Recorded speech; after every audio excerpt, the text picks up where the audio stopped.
यह तो सभी जानते हैं कि मकर संक्रांति के दिन से सूर्य उत्तरायण होता है और यह त्योहार संपूर्ण भारत में भिन्न भिन्न रूप में मनाया जाता है।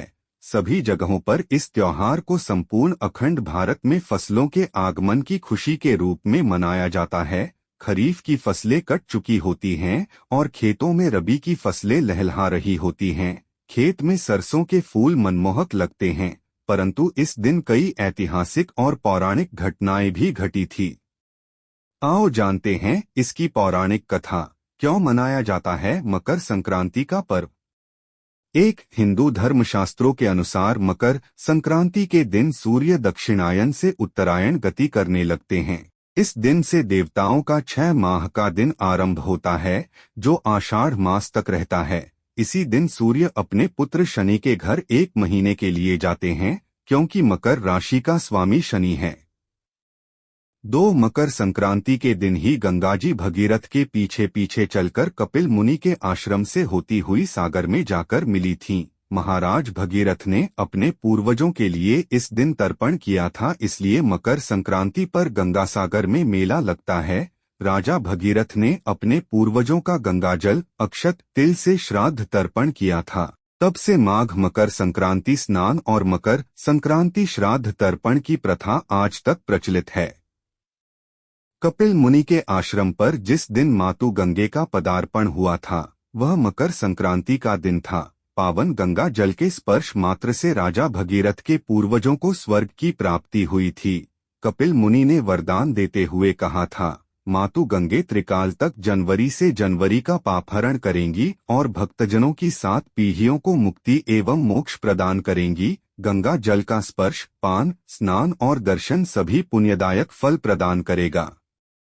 3 इस दिन भगवान विष्णु ने असुरों का अंत करके युद्ध समाप्ति की घोषणा की थी। उन्होंने सभी असुरों के सिरों को मंदार पर्वत में दबा दिया था।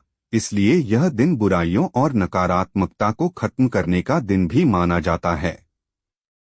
4 महाभारत काल में भीष्म पितामह ने अपनी देह त्यागने के लिए सूर्य के उत्तरायण होने का ही इंतजार किया था, कारण कि उत्तरायण में देह छोड़ने वाली आत्माएं या तो कुछ काल के लिए देवलोक में चली जाती हैं या पुनर्जन्म के चक्र से उन्हें छुटकारा मिल जाता है। उनका श्राद्ध संस्कार भी सूर्य की उत्तरायण गति में हुआ था।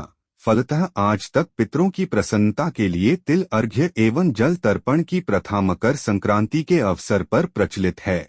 स्वयं भगवान श्री कृष्ण ने भी उत्तरायण का महत्व बताते हुए गीता में कहा है कि उत्तरायण के 6 मास के शुभ काल में जब सूर्य देव उत्तरायण होते हैं और पृथ्वी प्रकाशमय रहती है, तो इस प्रकाश में शरीर का परित्याग करने से व्यक्ति का पुनर्जन्म नहीं होता। ऐसे लोग ब्रह्मा को प्राप्त हैं। इसके विपरीत सूर्य के दक्षिणायन होने पर पृथ्वी अंधकारमय होती है और इस अंधकार में शरीर त्याग करने पर पुनः जन्म लेना पड़ता है। 5 सूर्य संस्कृति में मकर संक्रांति का पर्व ब्रह्मा, विष्णु, महेश, गणेश, आद्य शक्ति और सूर्य की आराधना एवं उपासना का पावन व्रत है, जो तन्मन आत्मा को शक्ति प्रदान करता है। 6 संत महर्षियों के अनुसार इसके प्रभाव से प्राणी की आत्मा शुद्ध होती है, संकल्प शक्ति बढ़ती है, ज्ञान तंतु विकसित होते हैं।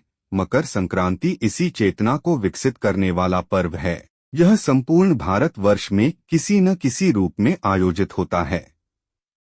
7 विष्णु धर्म सूत्र में कहा गया है कि पितरों की आत्मा की शांति के लिए एवं स्वास्थ्य वर्धन तथा सर्वकल्याण के लिए तिल के 6 प्रयोग पुण्यदायक एवं फलदायक होते हैं। तिल जल से स्नान करना, तिल दान करना, तिल से बना भोजन, जल में तिल अर्पण, तिल से आहुति, तिल का उपटन लगाना। 8 सूर्य के उत्तरायण होने के बाद से देवों की ब्रह्मा मुहूर्त उपासना का पुण्यकाल प्रारंभ हो जाता है। इस काल को ही परापरा विद्या की प्राप्ति का काल कहा जाता है। इसे साधना का सिद्धिकाल भी कहा गया है। इस काल में देव प्रतिष्ठा, गृह निर्माण, यज्ञ कर्म आदि पुनीत कर्म किए जाते हैं। मकर संक्रांति के एक दिन पूर्व से ही व्रत उपवास में रहकर योग्य पात्रों को दान देना चाहिए।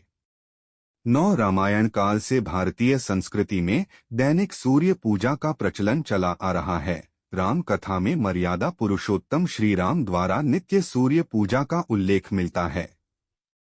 10 सूर्य की 7वीं किरण भारतवर्ष में आध्यात्मिक उन्नति की प्रेरणा देने वाली है। 7वीं किरण का प्रभाव भारतवर्ष में गंगा जमुना के मध्य अधिक समय तक रहता है। इस भौगोलिक स्थिति के कारण ही हरिद्वार और प्रयाग में माघ मेला अर्थात मकर संक्रांति या पूर्ण कुंभ तथा अर्धकुंभ के विशेष उत्सव का आयोजन होता है।